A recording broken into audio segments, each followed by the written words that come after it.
Hey, welcome to Fun Time Travel. So today we're going to do another installment of our she versus he feature. We're going to debate some things. Now, we'll post a link to our previous installment here, but last time we talked about Carnival Cruise Line specifically. Today we're going to debate about topics that are really just about cruising and cruise lines in general. However, Carnival Cruise Line did inspire one of these topics, and well, we'll let you know when we get there. So let's get to it.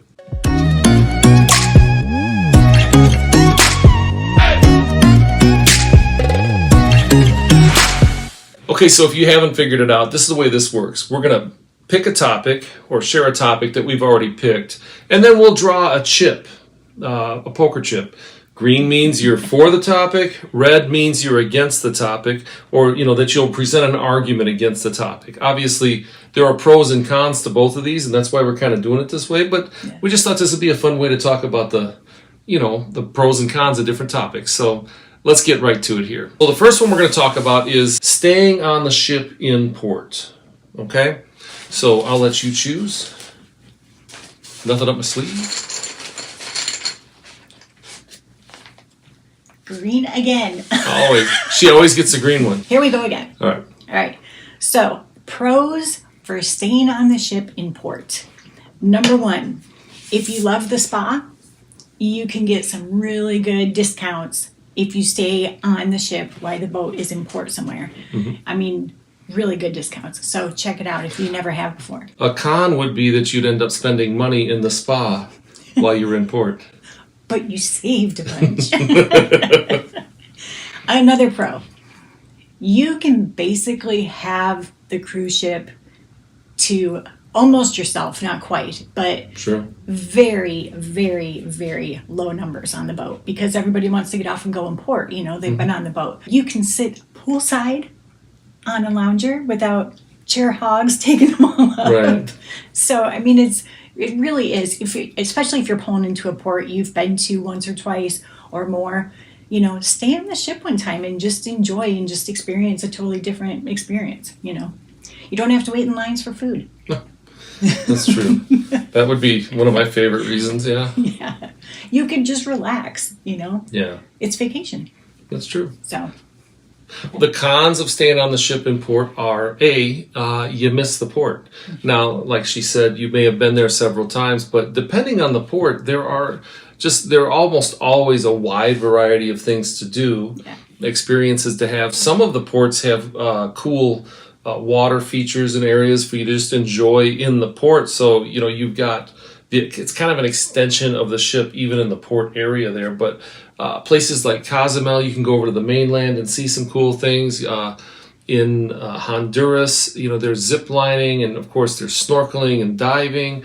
Belize, the same thing. If you go over to the islands on the Eastern Caribbean, there's so much scenery to see that, of course, you can kind of see it from the ship, but to get out and see the history. If we'd have stayed on the ship in San Juan, we would have missed some amazing days of touring forts and chasing iguanas, and you don't get to experience, although, I mean, you're only getting just a little bitty taste of the culture. You don't get to experience the local cultures. Staying on the ship, I mean, it definitely has some pros, but I don't know. I'm kind of an adventurer, and I want to get out and see this stuff, which is, again, why, like she said, they offer such discounts and so on on the ship. Hey, thanks for watching our video. We'd really appreciate it if you'd hit that like button, subscribe to our channel, and hit the notification bell so you don't miss any of our future videos. And for more tips and tricks and cruising information, please check us out on our other channel, Sandy Sun Travel. And if you're looking to plan a cruise or any other vacation, head on over to sandysuntravel.com where we can help you plan your dream vacation. Plus, if you're feeling lucky, you can scroll down the page to a spot where you can enter to win a dream vacation. All right, so next we're going to debate whether a balcony stateroom is a must or could you sail with an inside stateroom. All right, so green is your for balcony, red is you're against a balcony, or you're for an inside stateroom. So let's figure it out. So, I pull two of them out at once, right? Okay, so that means again, two reds. Yeah, whatever. All right, I'm really against it, apparently. Here's the thing. Yes, you can cruise in an inside stateroom. They're cheaper, which means that you could cruise more often, right? You can Well, yeah, unless you're like, I don't want to. But you could cruise more often, right? Because it's cheaper.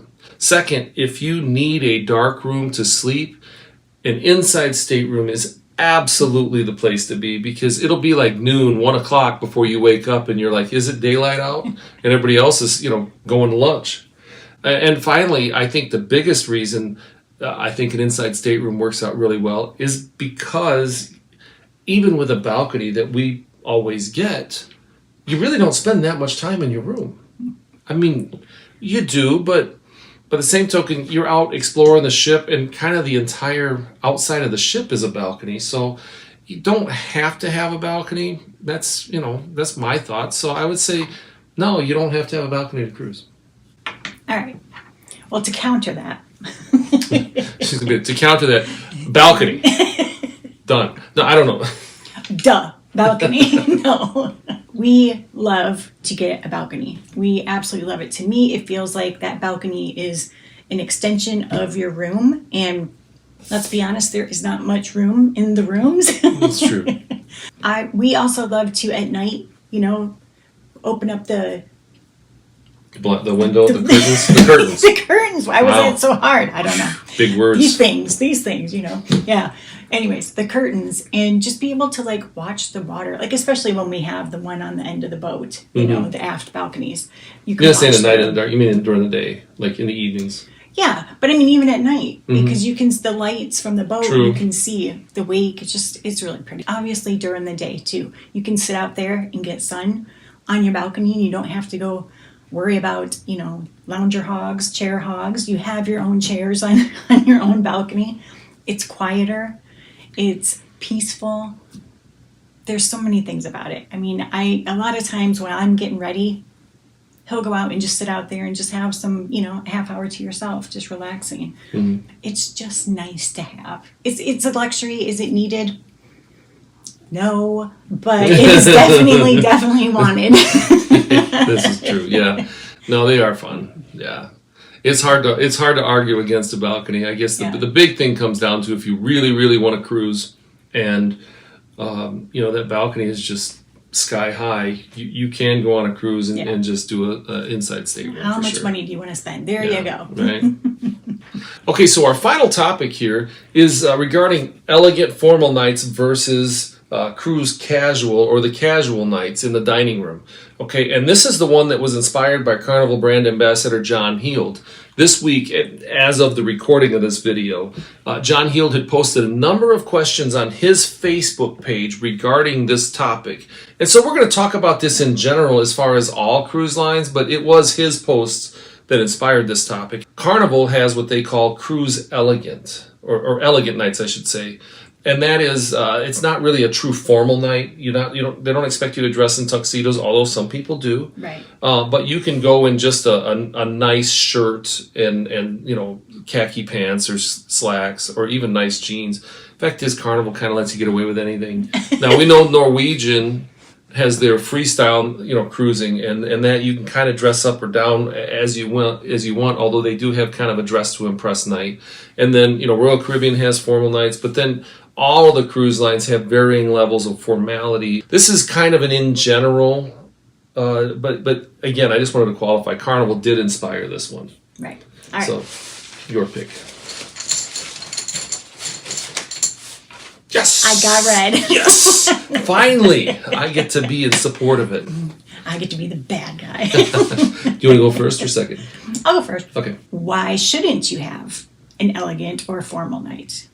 Well, because it's extra clothes that you got to pack. Yeah. If you're one of those people that wants to do a suit or a tuxedo or a formal, ball gown, because there's some women that really do it up, sure. That's just that much extra space of packing. I mean, you got to figure, you can't ball that up. You can't roll it up. You got to, plus you're probably going to have to get it pressed or ironed or something before you can wear it. So, things to keep in consideration. Other thing is you can't just throw anything on and go eat. Right. Otherwise you have to go to the buffet or right. Whatever. Right. So, I mean, and every cruise line is different. Everyone's got different parameters. They've got different rules, guidelines for what their elegant or formal night requires. Some of them are a little more fancier than others. So that's, again, another reason why I'm against it. It just takes more time to get ready before you go to dinner. So you gotta plan. You can't just be lounging out and be like, okay, we're just gonna relax and have fun. And no, you gotta go back. You gotta get all dressed up. It takes me forever to do It my, does. I mean, Your hair. I know that's what he was gonna say. it's a burden I bear. Yeah. So that's just. I mean, that's probably. Sure. So I like, and I think Melissa likes it too. I like the elegant and formal nights. I'm not so sure that I'm, as into the like full on dress up, but whatever. I think, to be honest with you though, I think it's great if it's 1 or 2 nights on a cruise. One night probably be ideal on a 7-night cruise where everybody dresses up, and maybe like go to, even Carnival, go to a more strict, like, you're really going to dress up on this night. We want everybody to dress up, and if you want to go to the dining room, this is what we do, and then make the rest of it just chill. But I think that everybody getting dressed up, it's so much fun. One of our favorite things to do on these cruise elegant or formal nights is to go find a bar that's just outside the main dining room and get a drink, get down there as early as we can, depending on how long it takes me to get all this ready. And people watch. Absolutely. Because I love watching, especially on like family cruise lines, you see mom and dad dressed up, and then you see the kids come in and get dressed up, and everybody's excited and everybody looks good, and you're taking pictures that you may keep for years. And it's just, in today's society, people don't get as dressed up as often. People don't dress up for work. For Pete's sake, people don't dress up for church. Even fewer people get buried in a suit. Like, it's just, we're just not as formal. And so while that might be an argument against that, I also think it's an argument for it, because it's like, I want to see her all made up once in a while, and I think she wants to see me all done up once in a while. And so I think it's a fun, cruising for us, every night's a little bit of a date night for us, and so we like it. And so to dress up a little bit just adds a little something more special to it. So I think that's really the big thing, is that it's just a little nicer. And by the way, typically the menus in the dining rooms are dressed up a little bit too. Like they put white tablecloths out. The menu is a little elevated. It's a little better, and so it's just a little bit more fun, a little bit more pizzazz added to your cruise. So that's my opinion on why you should. But what do you think? What do you think about staying in port, or staying on the ship in the port days, or balcony versus inside stateroom? Or if you're just like Ron, you are all wet, get rid of all this dress up stuff. You're just an old stick in the mud old guy. I get it, but that's just, where do you stand? And who do you think won? So. I don't think it's a win-win thing. I think. Somebody won. Somebody won. But here's the way I see it: as long as we're on a cruise, we're both winners, right? I agree. Hey, that's it for today. Thanks for watching, and we'll see you next time.